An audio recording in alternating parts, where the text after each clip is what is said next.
Welcome to Junk Monkey Live. This is a place where resellers get together, just shoot the breeze, talk about what's going on in the world. And tonight we have a special guest. We have Chris from Flip the World, Texas on with us tonight. And we'll bring him in right now. And I have to warn you, we're having a little bit of difficulty, technical difficulty with his camera. So he may be popping in and out, but he'll still be able to hear and talk. So hopefully we've got that ironed out. And without further ado, boom, there he is. What's going Chris, on? how are you tonight, brother? Doing well. How are you? Pretty good. So I don't know how many people caught this. Hang on a second. Let me pop into the YouTube here, and hopefully I've got it muted. There we go. Now we got it muted. Hey, Kristen, how are you? And Sarah's here with the Daily Cabbage. So we are going to wait for a few minutes before we get to this announcement. But, man, I tried to make some notes, and I kind of did, but they're all disorganized. And Kristen from the A-Row Squirrel is here. Flip the World Army. Yeah. I usually make my notes for for everything I do in life. I put on my phone, which is also dangerous. Because I don't ever use a passcode because I know I'll forget it. But I have probably like 15 years of like jokes, like bits for like doing stand-up comedy that I've never done. That's actually on my list right here. I have it all written in my phone, and I'm just like, God, if I ever lose my phone, somebody's going to be really mad with me or happy or laugh. I don't know. Yeah. I find these notepads and stuff at the bins. Yep. I love finding supplies at the bins. Oh, yeah, for sure. I have to take notes because I can create notes in my phone. I can create it, put it in the phone, and I never see it again. Yeah, I've learned, especially as I've gotten older, is like if I just have a thought and I just write it down, it gets it out of my brain, which is good for that moment. Right. Sometimes I just need it to go somewhere. Hey, Christopher Nutter's here. Christopher is going to be our special guest next week. So you guys turn in next Monday. We're going to have Christopher Nutter on. Nice. Mountain State Picker just joined us. Yes. A lot of Flip the World Army going to pop in, hopefully. Awesome. But yeah, man, finding supplies at the bins is one of my favorite things in the world. Oh, for sure. Like pens, pencils, paper, all that stuff. Yeah, man. Dry erase markers, because I use a whiteboard to put all my measurements down. Oh, nice. Clothing, and I take one picture and I just put in the condition subscription box on eBay. I put measurements in picture, all caps. Perfect. And the first sentence in my description is measurements in pictures. Yep. All caps. And you still have people ask you for the measurements. Not nearly as much, but yeah. I just last week on the show I had to take a return on a DVD that I sold. It was new sealed, but the case was cracked. I had sold it once before and it got damaged in shipping. So they sent it back. I gave them a full refund and I relisted it. I took a picture of the cracked area in the case and I sold it. They get it in. And then they asked right on the live, asked me for a return. I'm like, and then they sent me a picture of the cracked area. I'm like, yeah, that's the exact same picture that I took when I listed it. You're like, that's my picture. Well, it wasn't my picture. They took the picture, but they took the same picture I did. Wow. So I just now refunded them because I finally got it in, and they told me I had till the 20th to refund. Oh, yeah, drag it. I drug it to the last minute. I could have waited till tomorrow to do it, but I didn't want to push it too close.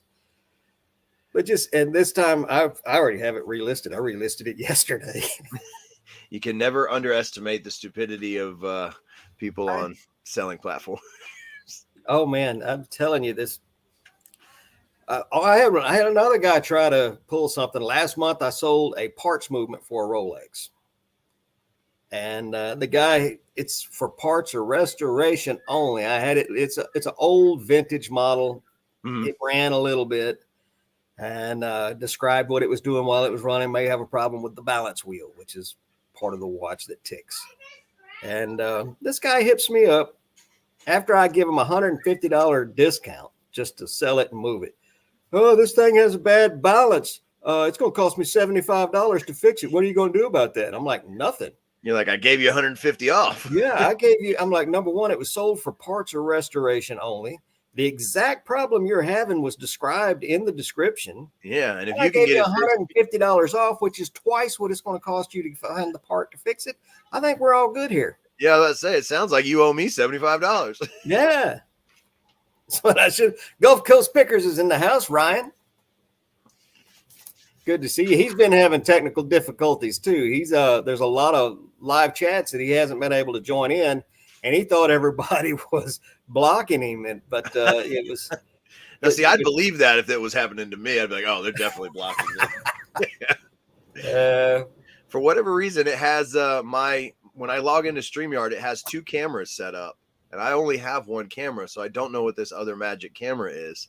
But well, are you on a laptop? Is it your built-in or no? It's called Irium Wireless, and I don't have an Irium Wireless. Back in the old days on a computer, I could.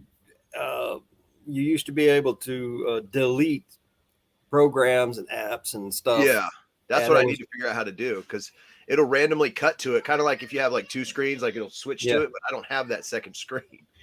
Anytime Picker is in the house. What's up, Roman? So, but ever since apps came out, I don't know how to work my own computers anymore. Yeah, everything's on an app. I never had a clue. I always have to ask one of the kids. Technology's not my thing. Yeah, Roman, I don't have it. I'm down to 1 Rolex listed, and it's the Tiffany dial one. And now I'm getting messages from my wife telling me dinner's ready, but I already had a snack because I knew I wasn't going to make it. But, at least you got the message. Yeah. I do have some watches I'm going to be listing pretty quick. I've got an antique pocket watch, Elgin, that I'm going to list here pretty soon. And I've probably got 1,000 watches that I'll be fixing up and selling. Chris, in case you didn't know, for 25 years, I was a niche antique, vintage, and luxury watch seller on eBay. I started back in the late 90s. That's so awesome. And until about 3.5 years ago, that's all I did. And then I went down a rabbit hole on some research and found some people who were fixing up shoes that they were getting out of thrift stores and reselling. I'm like, man, there ain't nobody selling old shoes for. And I'm like, well, let me try this. So I went in. The first thing I bought as a reseller, not a niche seller, but a reseller, I found a pair of Red Wing boots, like new condition. I think I paid $20 for them. I ran home, took some pictures, threw them online. Everybody else selling them for $100. I'm gonna sell mine for $50. Just get my money. I ain't gonna be greedy. They sold within an hour. And the next thing I know, YouTube is just bombarding me with suggestions for all these reselling channels. And well, I've been at it ever since. And I now make more money reselling than I do working on Rolex watches. I am a Rolex trained watchmaker. And I think Chris froze up on us there, folks. Let's see if I can get him over here. The Let's Do Lunch podcast is in here with us. All right. Yep. His computer crashed. He'll be right back, folks.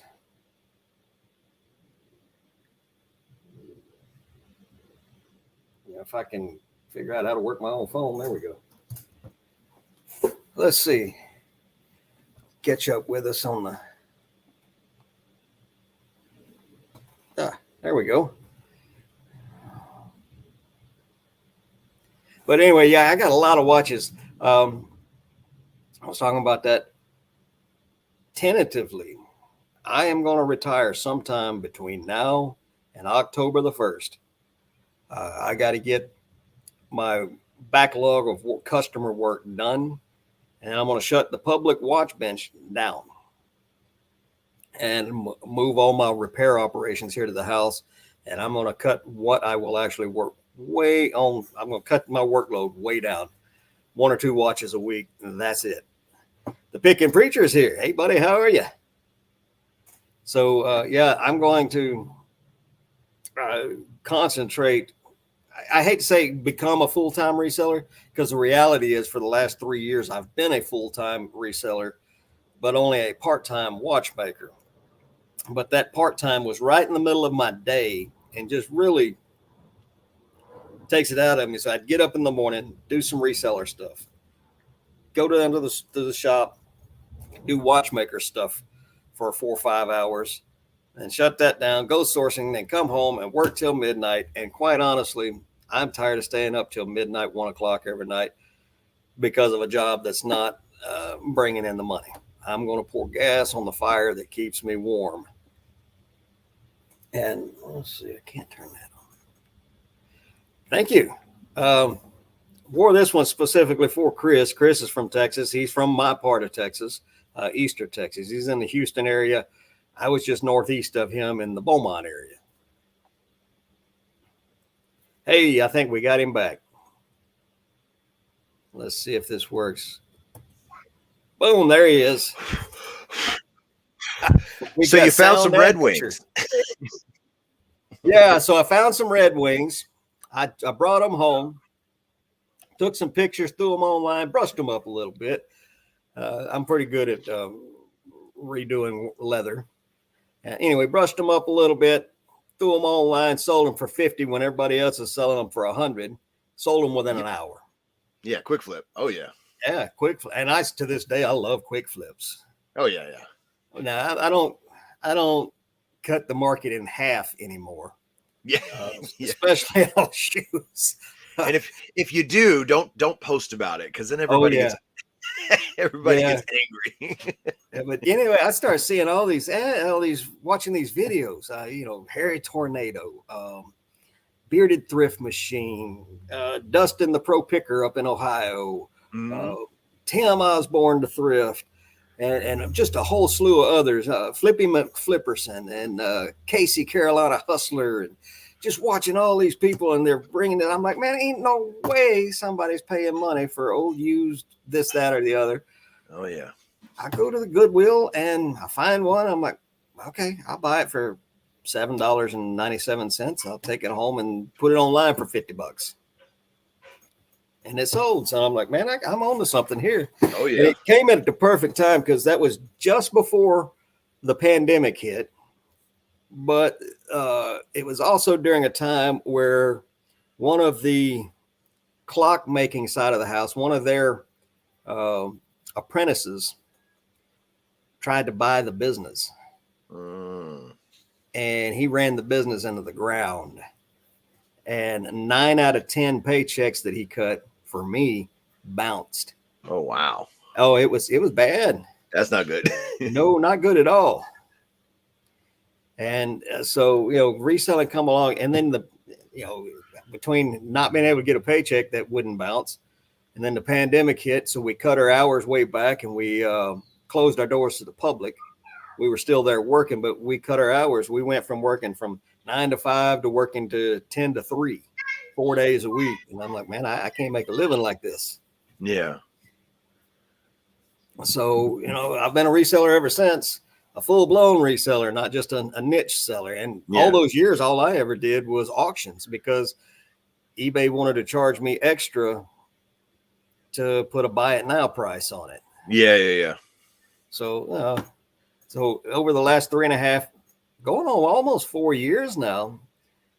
So I've been doing everything. Now I've cut way back. I mean, I was buying, sewing notions, plush, and just anything. If I could make double my money on it, I was buying it.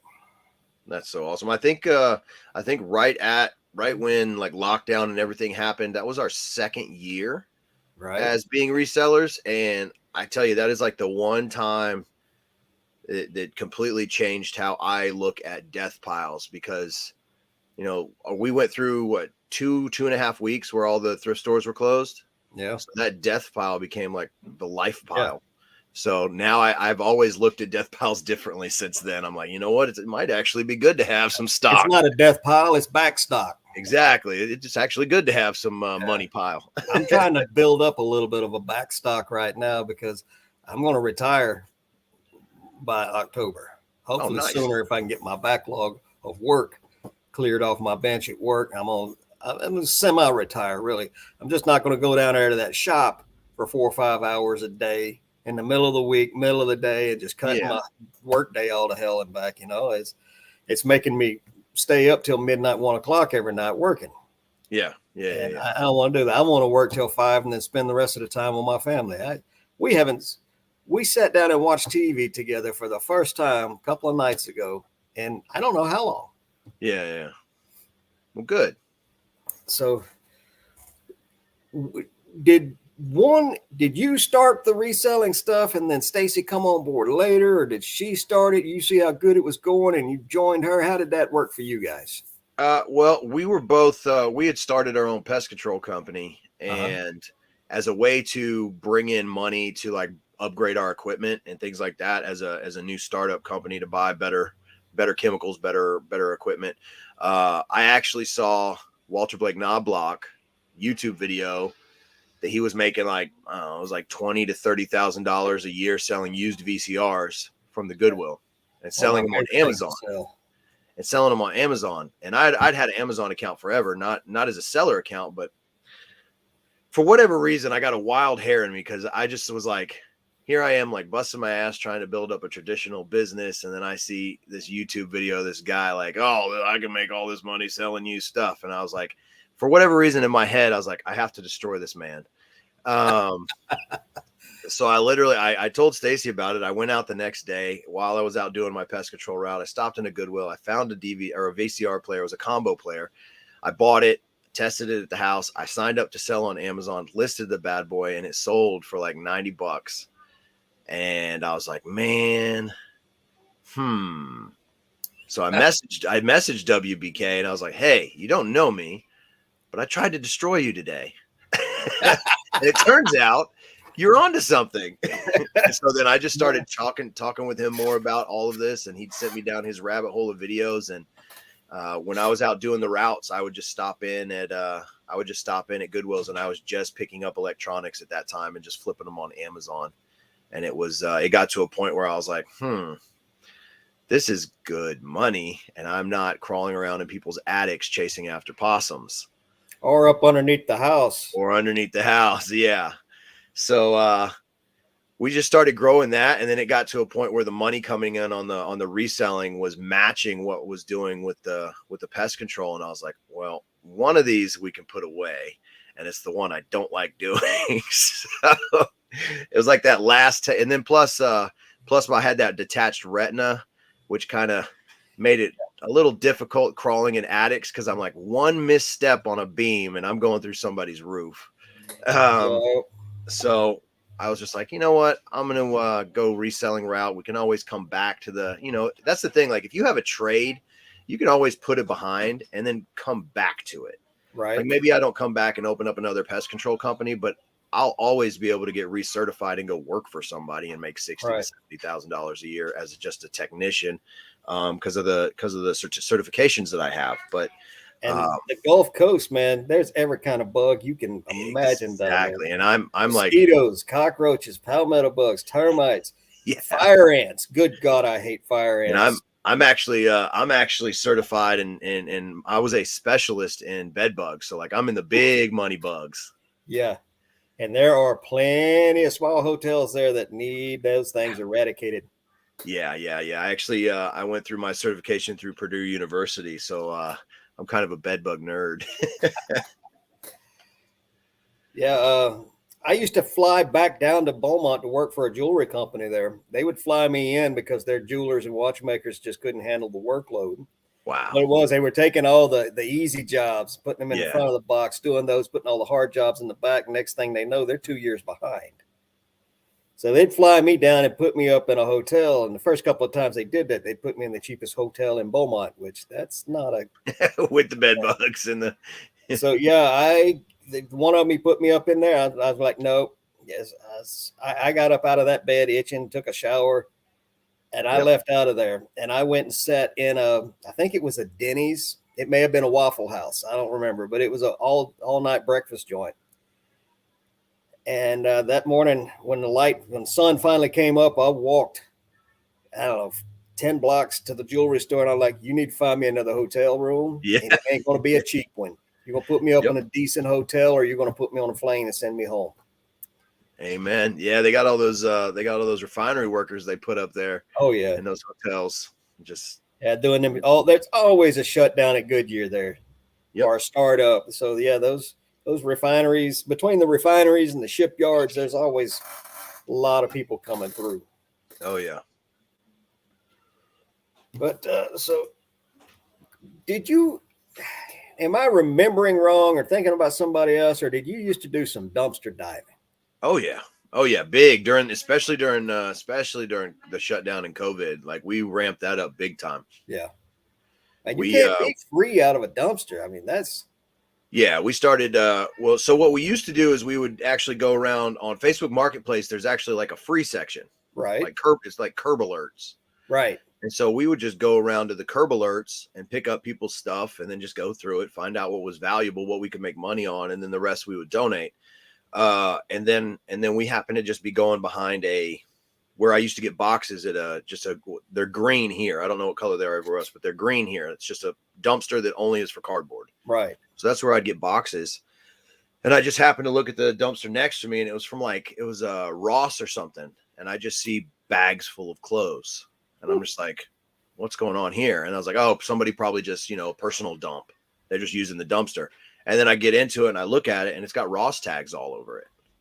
And I was like, Dead whoa, stock and returns. Yeah. Yep. So I just started filling the car. And then from then we started making a route of like where all the Ross and Marshalls and things were that. And then we found like Nordstrom Rack was throwing stuff away.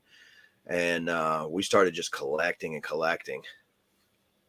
Here in southern Medford, Oregon, all of our dumpsters are either locked up in a cage or they've got the bar across the top with a padlock on one end. Yeah. We have a really bad drug and homeless people problem here. Yeah. So they have to lock them all up, and every once in a while, one of them will get broke into, or they forget to lock it, and then by morning, there's all the trash is just laying all over your parking lot or something. Yeah, and that's one thing like I was leery about. I was like, okay, well, let me learn about trash law here in Texas so I can figure out.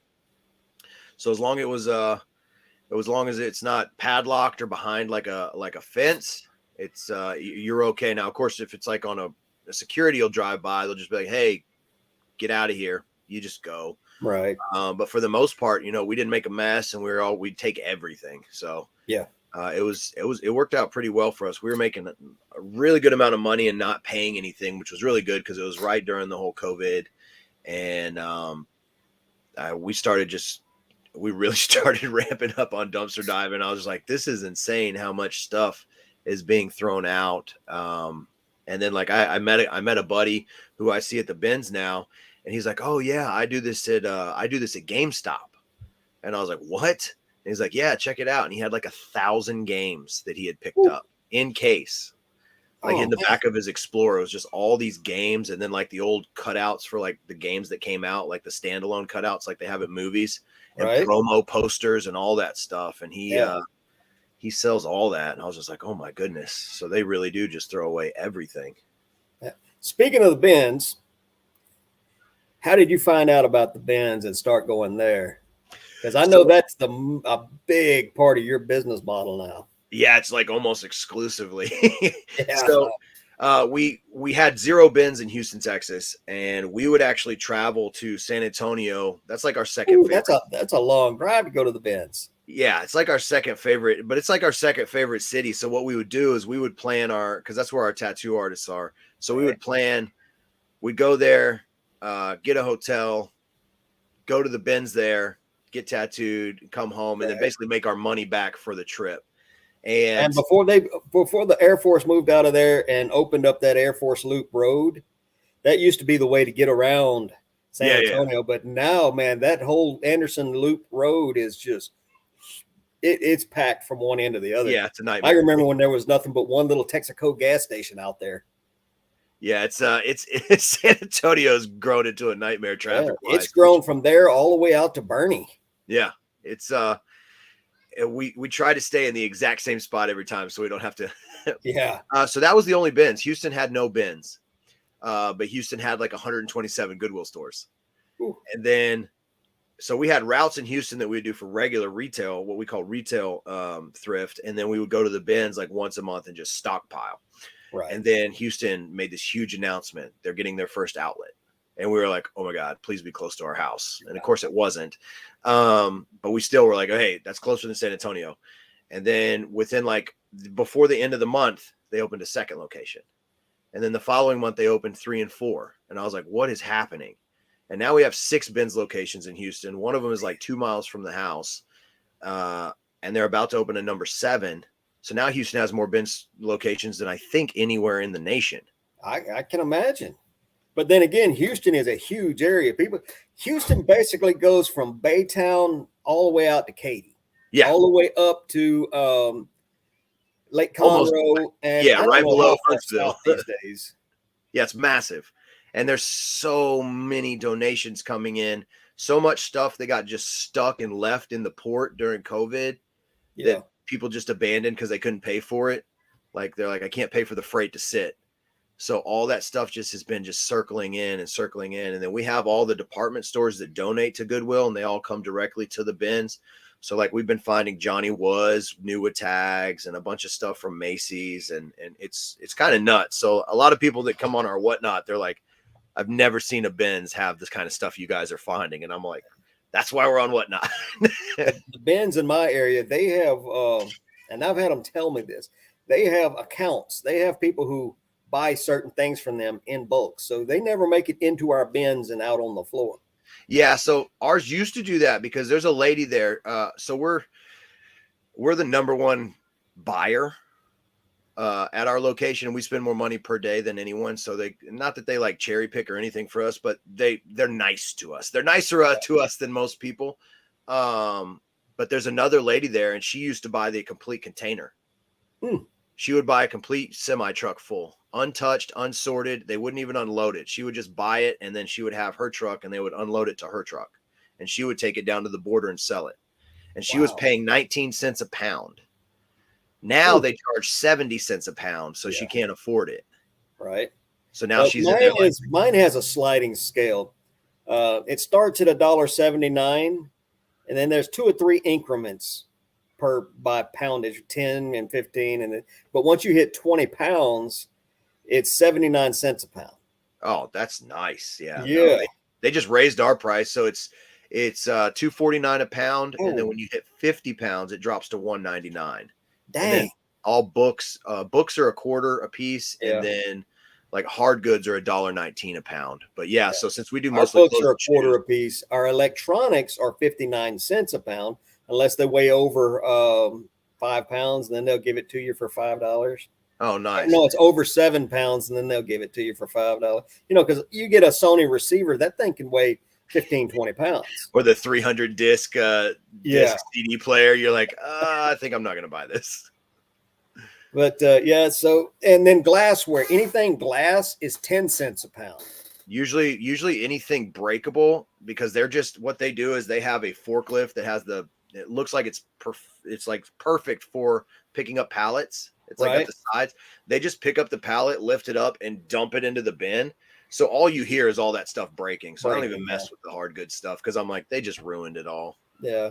But I always get upset when I see Harry's $200 coffee mug in the glassware at the bins. Nice. You remember that old show Sequest? It was sort of like Star Trek, but it was a submarine underwater. Yeah. It was underwater. So they had these blue glass coffee cups that the casting crew used. Oh, nice. And I found one of those at the bins, and I sold it for $200. That's awesome. Yeah, that would be totally smashed at our location. At my I do get upset when I see those. Different at the bins. They put them in plastic totes and then pick the whole plastic tote up and set it in the bin or cardboard box, whatever it is. Then they push that bin out. And we usually only have 2 to 3 bins with glass in it.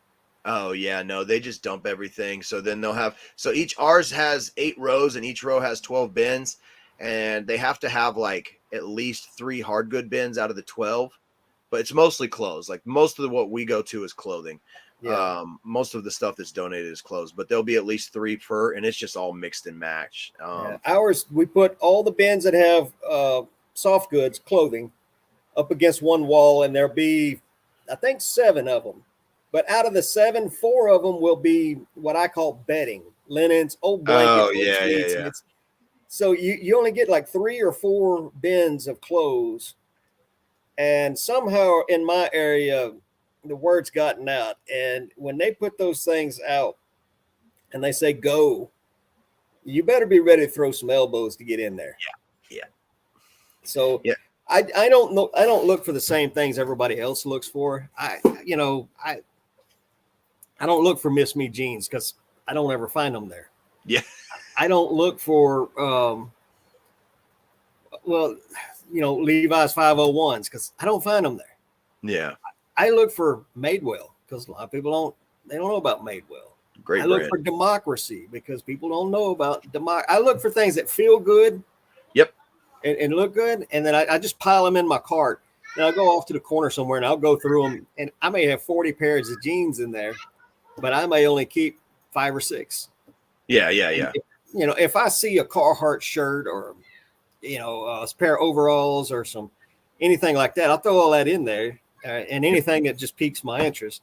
But our hard goods, we have 4 islands of hard goods, and each island will have 2, 4, 6. So we have 24 bins of hard goods.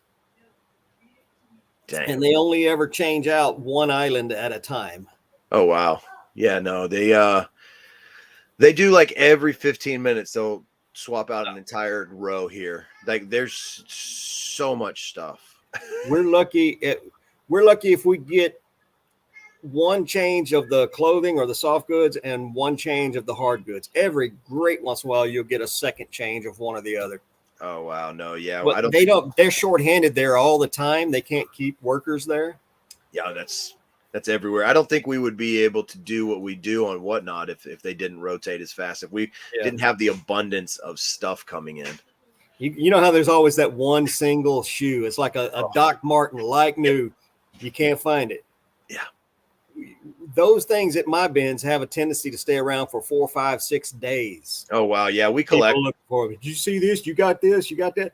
It's like, nah, I saw that on Monday, man. It's Thursday. You're not going to find the other one. Yeah, we collect the singles, and at the end of our stream, we'll just try to walk around to the other shoe sellers, and then if they have them, we'll do the old coin flip for who gets them. Yeah. Or we'll just leave them with somebody, be like, here, we didn't find these. All right. You know what? Before we get going too much longer, because I know we're about halfway through the show. So, and you got to go because you're doing a podcast immediately after this. Yeah, I'm doing so ladies and gentlemen, I don't know how many people other than Chris caught this, but in my Instagram reel where I was talking about this live and having Chris on, I was fanning myself. It wasn't really hot here. In fact, it's been kind of rainy and cool. This is what I was fanning myself with. And if y'all don't know what this is, Chris, why don't you let everybody know what this thing is? That is one of the original Harry Tornado thank you cards.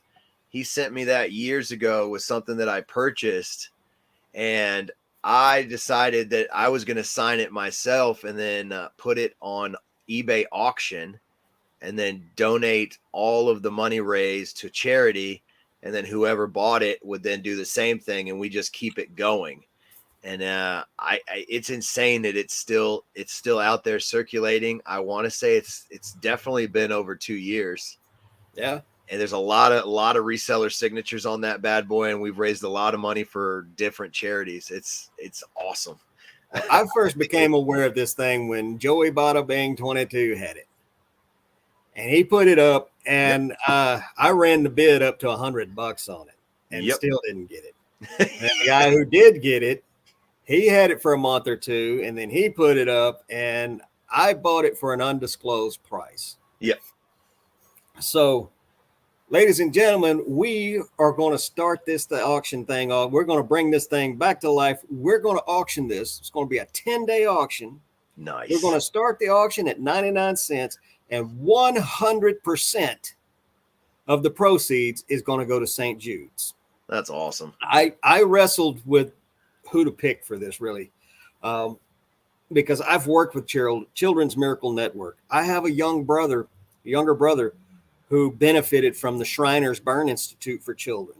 I've worked with the American Cross, Red Cross, and a couple others. I was the combined federal campaign manager at every command that I was stationed at back when I was in the Navy.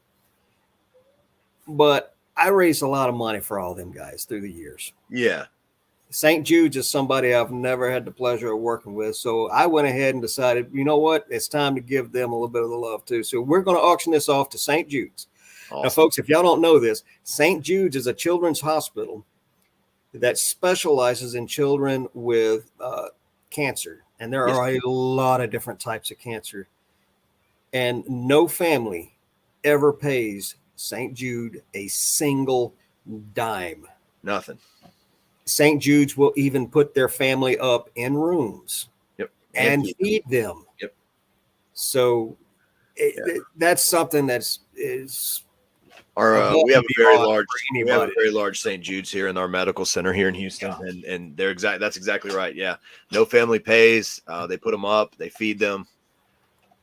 Their whole focus, the family's whole focus is on the recovery. Right. It's all about the kid. Don't worry about nothing else. Let's take care of this child. Okay, folks, I am going to share the screen and we're going to go live. I've already got it drafted, so here we go. Awesome.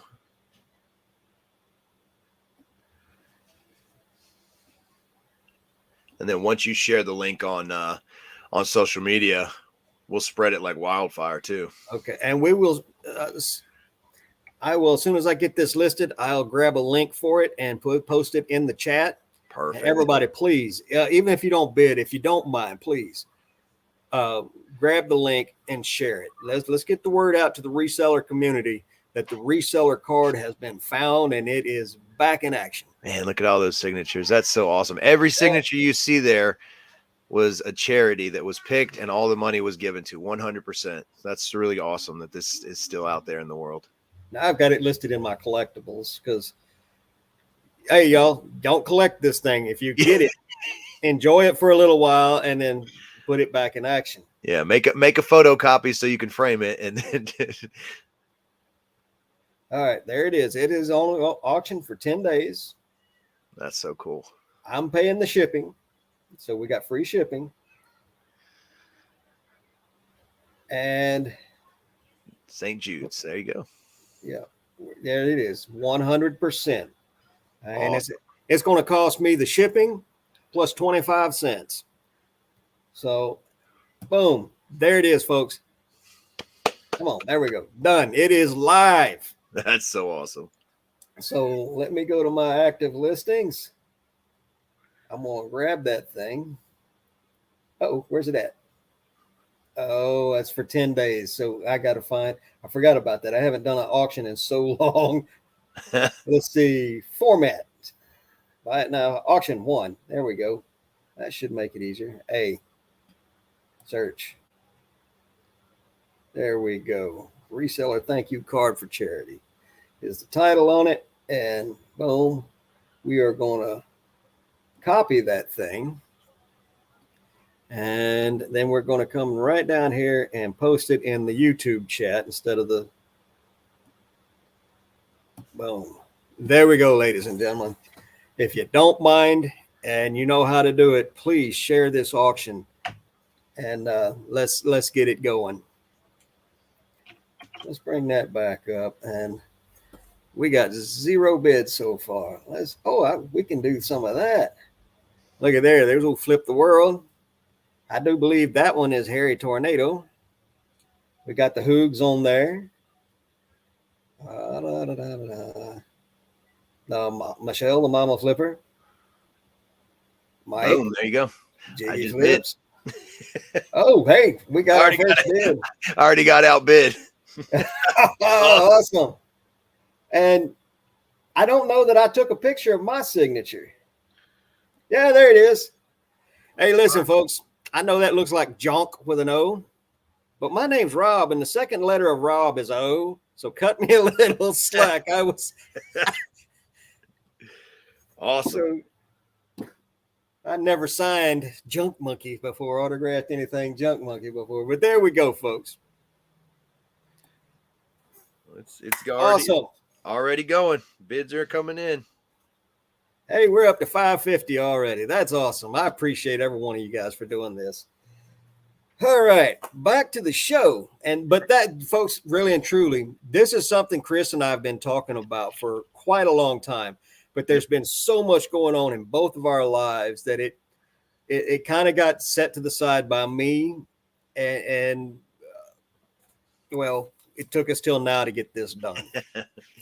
So let's make it worth it, because it's been out of circulation for a little while. Yeah, which is good, because that means that hopefully will bring the hype back, because people are gonna be like, oh my God, I can't believe this thing's still out there.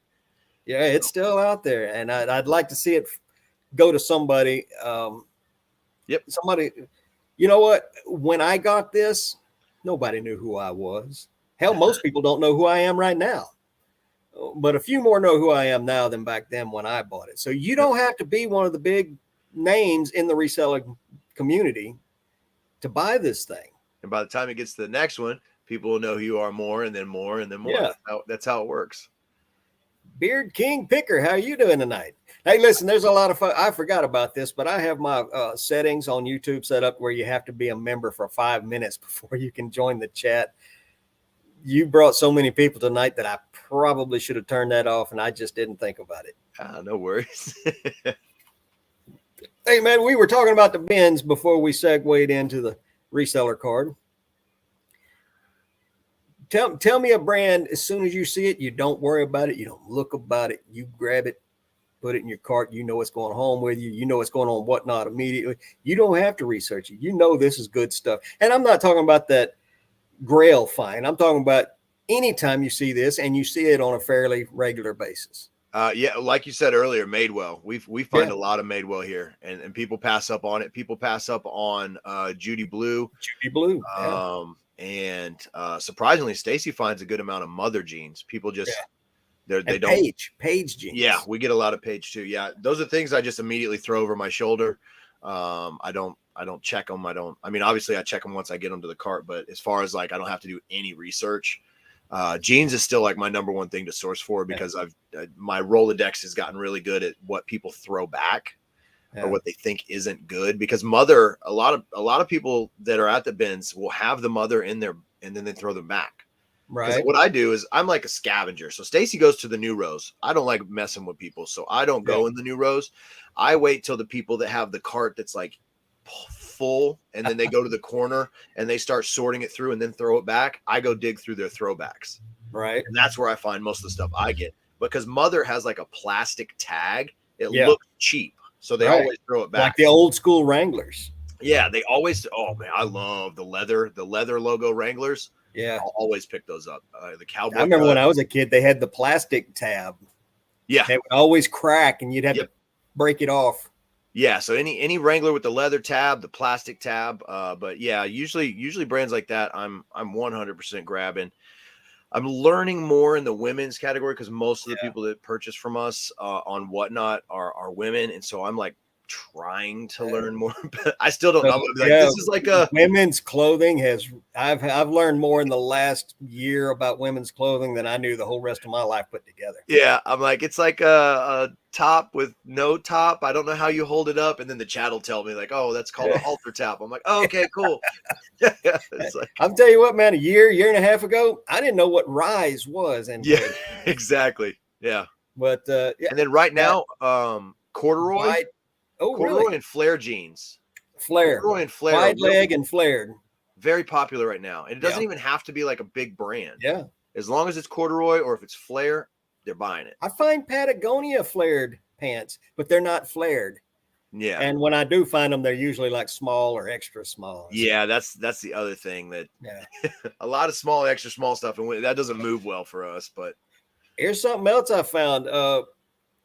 Women's jeans, if they're like a size, if their sizing is an odd number, perk up, pay attention, because if they're a size 5, they're most likely junior or petite. They're not women's. Yeah. So you got to be careful with that. You can get caught, selling like a size 7. You're like, oh, that's not a women's size. Yeah. So you and that's where making those measurements is so important. Yep. Okay. Now, on the flip side of this coin, what is something that used to be a bolo that you grab no matter what, that you no longer grab because they don't sell anymore?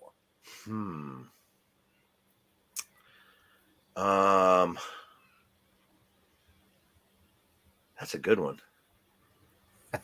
I get most people with that one. Yeah, that's a good one because I know there's something off. I know there's something because I remember we'll have these conversations because we'll pick stuff up and then no one will bid on it on whatnot. And I'm like, all right, we got to stop picking this up. And then every time I see it, I pick it up. Yeah. Mugs. Yeah. Hey, Julian, the bearded thrift machine is here. He was our guest last week. How are you? I can tell you what it used to be. It used to be UGG boots. Yeah. For whatever reason, people stopped buying UGG boots, but now, right now, which is weird because I see you wearing like, I don't know if that's a jacket or a long sleeve, but I literally have a heat warning on my phone and on my computer because it's, what is it, 7:46 and it's still 99 degrees outside. It's 55 degrees here. Yeah, it started raining yesterday. Yeah, it was 114 here today. Woo. Yeah, it's horrible. I hate the summertime. But Uggs are actually selling for us right now, which I don't understand because just touching them, I start sweating. Yeah, that's oh man, and they, especially Uggs in your area, they're not very practical. No, I don't understand why they're even here. Yeah. Let's see, what else do I got on here? Oh yeah, video games. I see people saying video games. I don't even mess with video games because I don't know anything about video games. I pick them up the bins and scan them. Yeah, because every once in a while I get lucky. That's all I do is I scan them because I'm like, I don't even know what would be considered popular. I haven't played video games since the original Zelda game on NES. Yeah, and like all the games that my kids play, you don't buy them. I guess you download them directly onto the. So I have no idea. My daughter is an online gamer, so yeah, I have. Yeah. If I don't know anything about it, I usually will pass it up, and then somebody will be like, "Dude, I can't believe you passed this up," and I'm like, dude, I don't know nothing." By the time that stuff hits the bins, now I say this, but most of the time, by the time it hits the bins, it's already been looked at by 50 or 60 resellers or gaming collectors or whatever. But I did get lucky one time, and I found two, believe it or not, sporting games. I can't remember if they were PlayStation or Xbox. I think they were PlayStation, but they were the NAA sporting. One of them was baseball, one of them was football. Oh, okay. And I walked out of the parking lot, listed them, and sold them before I could crank my truck up and leave. Wow. For about, one of them sold for like 112. The other one sold for like 125. Oh, nice. Yeah. That would be stuff that I would totally just not even look at because I had no idea. I just knew that the sporting games were no good, but I scanned them anyway, see if they were worth, $5. Yeah. Another thing I've probably passed up a million times and just never looked at is like the uranium glass. I got a piece right behind me. Yeah. I saw Joe and them finally found, they started clearing a black light with them and they found it. I've probably seen it a million times. I just never. That's so awesome. Like, see, I could tell that glows without needing a black light. Yeah. But that is so cool. I don't know if my LED light's going to blow it away or not, but if you guys don't know about these, you can get these little keychain black lights. Black lights, yeah. Off of Amazon. You get like 30 of them for, I don't know, $9.99 or something, but you can sort of, yeah. Oh, yeah, it's glowing. But yes, that's still on my bucket list of things to find. I still never found one. Well, I'm a third generation glass collector, dealer, picker. My grandmother on my dad's side was a huge into glass, and so I know enough about glass to be dangerous. I'm no what's her name, crazy lamp lady. I'm no crazy lamp lady, but I know a good piece of glass when I see it. Yeah, that's still on my bucket list to find. I just last month found my first pair of Rothy's ever. Yeah, me too. And I was a full-time shoe reseller for years, and I never found them ever. Yeah, I found a pair last month, and maybe 3 weeks ago. Yeah, and they were like new. They'd been worn for maybe 40 minutes or 35, 40 minutes. They still had the little rectangular plastic tag on the bottom. Bottom of them that just had a little bit of dirt and fray on it. I just took a damp rag, wiped everything down, listed them, and they don't go for quite as much money as they used to. But no, yeah, I think I still got $80 for them. And that's a win every day. I think it's still cool that like there's people that have been, there's full-time resellers for a long time, but we all still have that bucket list of things that we haven't found. it keeps the treasure hunt alive. It keeps me like hungry to go out there and look for it. Scotty Cameron golf, anything Yep. is still on my list. A decent piece of Pyrex. I find Pyrex all the time, but it's usually washing machine or dishwasher burnt up. Yeah, spaghetti stains, chipped, or if it's no, the spaghetti stains, I can get those out. Oh, okay. I'll tell you the secret. It's kind of expensive, but it works. Butter. Coat the whole inside of the bowl with butter. This works on plastic bowls too. Huh. Put it in the refrigerator overnight. Get up the next morning, put some Dawn dish detergent in there, and clean it with a rag. Oh, the butter absorbs all the. Oh, yeah. Wow. Nice. I don't do it on my plate because butter's not cheap anymore. Yeah, like it better be real butter. It can't be margarine, or at least that's what somebody told me. And I've never tried it with margarine because we don't have margarine in my house. That's a good tip right there. But yeah, I know a little bit about glass, and I've bought some pretty good pieces. I have a small glass collection. I say that is one of those 4x8 glass shelf backlit display cases, chock full of it with 3 or 4 cabinets that you don't see backstock stuck in it. Glass prices tanked about 15, 20 years ago, and they're slowly just now starting to come back up. Yeah, and I have a toy collection everywhere.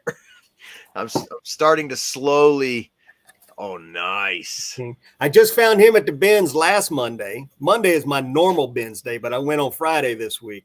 I had a dentist appointment today, so I didn't go today. But he was colored markers all over him, and he was missing his missing his wand.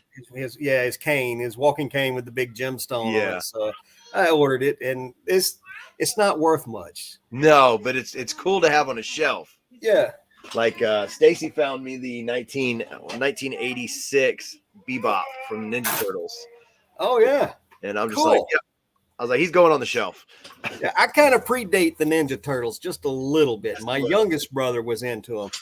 But I also found this and got real excited. Oh wow. Is that a Lego piece or? It is a Lego minifig, and it's got the Boba Fett colors on it from the new series where he repainted his costume. And I'm thinking, man, that's got to be worth a couple bucks. Turns out it's not actually Boba Fett. It's just some generic Mandalorian. But I like it, so I'll hang on to it. Some generic Mandalorian. Awesome. Yeah, we found today was a big Star Wars day for us at the bins. We found like the Chewbacca mask, the one that got real popular, went viral for some lady wearing it. Huh. And then a big R2-D2 phone, like the leg turned cool phone. I got a big R2-D2 up on my shelf here. Nice. Yeah, we found a lot of cool stuff, like a Mickey Mouse. I got a little one right beside me. Little teeny. Yeah.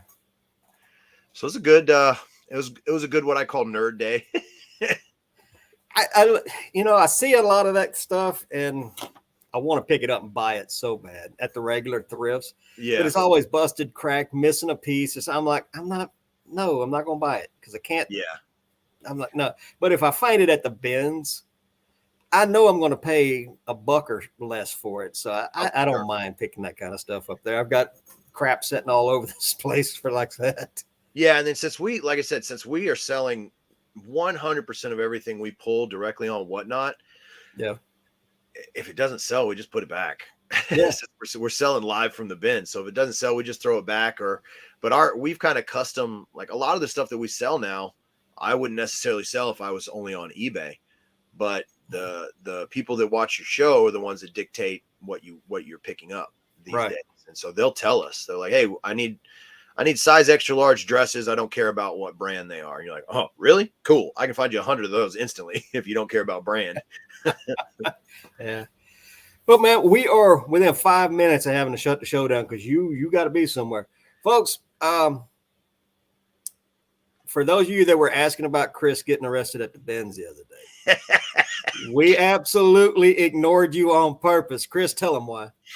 Guys, I do a live, or everybody calls them podcasts now. They're basically just lives. But I do a live podcast on YouTube Tuesdays at 1 Central, and I will be going over in full detail me being arrested last week at the Goodwill bins and why and all that fun, good stuff. So make sure you follow or subscribe, Flip the World, and we'll be going live at 1 tomorrow.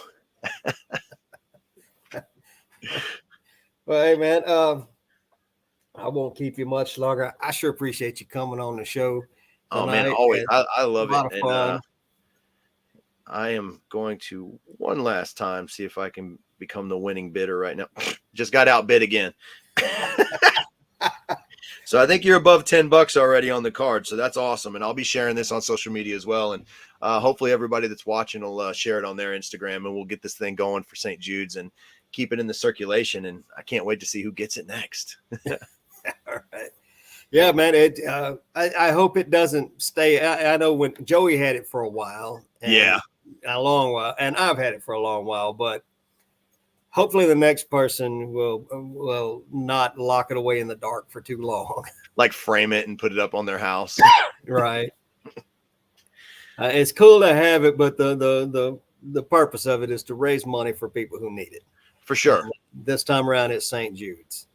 And which is awesome, man. I think it's so cool that it's still around and it has so many great signatures on it. And it is a cool story piece. Like it's something that combines the reselling community, and it shows that we're all not just after the money, because that's the main stigma with reselling. Right. We're all just greedy after the money. This is something that shows that we're not all. It is a story. Don't be the last chapter in the story. Write your part of the story and then hand it off to somebody so they can write their part of the story. Exactly. I want to see this thing completely full.